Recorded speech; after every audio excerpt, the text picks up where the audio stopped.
कर्नाटक में विधानसभा चुनाव 10 मई को होने हैं। कर्नाटक के कोलार में 16 अप्रैल को ही कांग्रेस नेता राहुल गांधी ने एक बड़ी रैली की और उसी दिन कर्नाटक के मुख्यमंत्री रह चुके बीजेपी नेता जगदीश शेट्टार ने पार्टी को झटका देते हुए अपने पद से इस्तीफा दे दिया। कहा जा सकता है कि ये राहुल गांधी की कोलार में रैली का असर हो सकता है। हालांकि जगदीश शेट्टार ने उनकी पार्टी की तरफ से टिकट नहीं दिए जाने पर बगावती तेवर दिखाने शुरू कर दिए थे। इससे पहले लक्ष्मण सावदी ने बीजेपी से इस्तीफा कर कांग्रेस ज्वाइन कर ली थी। अब शेट्टार ने भी बीजेपी से इस्तीफा दे दिया है। ऐसे में विपक्षी दल कांग्रेस ने पार्टी में शामिल होने का आमंत्रण जगदीश शेट्टार को दिया है। यानी हो सकता है कि इस विधानसभा चुनावों में कांग्रेस बीजेपी पर भारी पड़ जाए। कर्नाटक में चुनाव की उथल पुथल के बीच क्या है सियासत, क्या है पूरा मामला और कौन है जगदीश शेट्टार, जानेंगे इस रिपोर्ट में। बीजेपी नेता जगदीश शेट्टार ने उत्तर कन्नड़ जिले के सिरसी में विधानसभा अध्यक्ष विश्वेश्वर हेगड़े कागेरी को अपना इस्तीफा सौंपा। शेट्टार को बीजेपी ने इस चुनाव में टिकट देने से इनकार कर दिया था, जिसके बाद कर्नाटक के लिए बीजेपी के चुनाव प्रभारी धर्मेंद्र प्रधान, केंद्रीय मंत्री प्रहलाद जोशी और मुख्यमंत्री बसवराज बोम्मई सहित पार्टी के कई नेताओं ने शेट्टार को मनाने की कोशिश की, लेकिन कामयाबी नहीं मिली। आखिरकार शेट्टार ने बीजेपी से इस्तीफा दे दिया। बता दें कि हुबली धारवाड़ के विधायक शेट्टार को लिंगायत समुदाय का बड़ा नेता माना जाता है। शेट्टार के इस्तीफा देने के बाद बीजेपी नेता कर्नाटक के पूर्व सीएम बीएस येदियुरप्पा ने बेंगलुरु में बयान दिया, जिसमें वो लक्ष्मण सावदी और शेट्टार पर भड़कते हुए नजर आए। येदियुरप्पा ने कहा, जगदीश शेट्टार और लक्ष्मण सावदी को जनता माफ नहीं करेगी। नेता शेट्टार को मनाने उनके घर गए, उनके परिवार के सदस्य को खड़ा करने की पेशकश की गई, लेकिन उन्होंने मना कर दिया और पार्टी से इस्तीफा दे दिया। मैं जगह जगह जाऊंगा और इन लोगों के असली रंग सबके सामने लाऊंगा।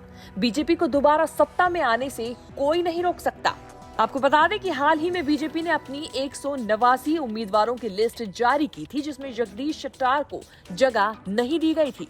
इस पर शेट्टार ने कहा था कि वो चुनाव लड़ेंगे, भले ही उन्हें टिकट मिले या नहीं। 11 अप्रैल को शेट्टार ने एक प्रेस कॉन्फ्रेंस में बताया था कि हाईकमान ने आखिरी समय में उनसे आगामी विधानसभा चुनाव न लड़ने को कहा है। Again, last 6 months, 6 elections, I got elected with the blessings of the Hubli people, with a more than margin of 25,000, continuously elected. Any single time I have not lost the election. So, what are the minus points for the Nirali ticket? ऐसे में सवाल ये कि अपनी ही party BJP से बगावती अंदाज में दिखने वाले जगदीश शेट्टार आखिर है कौन? तो बता दें, जगदीश शेट्टार 6 बार विधायक रह चुके हैं। जगदीश शेट्टार बीजेपी के उन नेताओं में से हैं जिन्होंने कर्नाटक में बीजेपी को जमीन से आसमान तक पहुंचाया। वो हुबली धारवाड़ क्षेत्र से विधायक हैं। 2018 के विधानसभा चुनाव में उन्हें 75,794 वोट मिले थे। वो 6 बार कर्नाटक विधानसभा चुनाव जीत चुके हैं और विधायक रहे हैं। 11 अप्रैल को प्रेस कॉन्फ्रेंस में उन्होंने इस बात का भी जिक्र किया कि मैं कोई चुनाव नहीं हारा, 6 बार विधानसभा के लिए चुना गया और हर बार 25,000 या उससे ज्यादा अंतर से जीत दर्ज की। जगदीश शेट्टार को कर्नाटक के पूर्व सीएम और दिग्गज बीजेपी नेता बीएस येदियुरप्पा का करीबी भी माना जाता है। साल 2012 में उन्हें बीजेपी ने कर्नाटक का सीएम बनाया था, जब पार्टी खनन विवाद में उलझी हुई थी। उन्हें डीवी सदानंद गौड़ा की जगह कुर्सी सौंपी गई थी। वो कर्नाटक विधानसभा में नेता प्रतिपक्ष भी रहे। शेट्टार का परिवार 5 दशक पहले जनसंघ के जमाने से ही पार्टी से जुड़ा रहा है और आरएसएस के साथ काम करता रहा। उनके भाई प्रदीप शेट्टार एमएलसी हैं। उनके चाचा सदाशिव शेट्टार हुबली क्षेत्र से विधायक रहे हैं। जगदीश शेट्टार के पिता एस शेट्टार हुबली धारवाड़ नगर निगम के चुने हुए मेयर रहे हैं। जगदीश शेट्टार और केंद्रीय मंत्री प्रहलाद जोशी का हुबली धारवाड़ क्षेत्र की राजनीति में पिछले 2 दशक से दबदबा रहा है। दिसंबर 1955 में जन्मे शेट्टार 2012 से 2013 तक कर्नाटक के 21वें मुख्यमंत्री रहे। साथ ही वे विधानसभा में नेता विपक्ष और स्पीकर की भूमिका भी निभा चुके हैं। विद्यार्थी परिषद में शामिल होने से पहले वो आरएसएस के सक्रिय कार्यकर्ता थे। 1994 में पहली बार वो विधानसभा पहुंचे और उसके बाद 1996 में राज्य में बीजेपी सचिव बनाए गए। एसएम कृष्णा की अगुवाई में जब कांग्रेस की सरकार बनी, तब शेट्टार विधानसभा में नेता प्रतिपक्ष थे। साल 2005 में वो राज्य में बीजेपी के प्रदेश अध्यक्ष नियुक्त हुए। इसके बाद साल 2006 में एचडी कुमारस्वामी की अगुवाई वाली जेडीएस बीजेपी गठबंधन सरकार में उन्हें राजस्व मंत्री का जिम्मा सौंपा गया।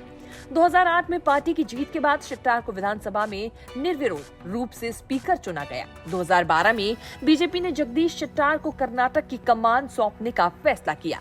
हालांकि उनकी अगुवाई में हुए 2013 के विधानसभा चुनाव में बीजेपी को करारी शिकस्त मिली और कांग्रेस ने राज्य में सत्ता हासिल की। चुनाव के बाद शेट्टार को विधानसभा में नेता विपक्ष का पद दिया गया था।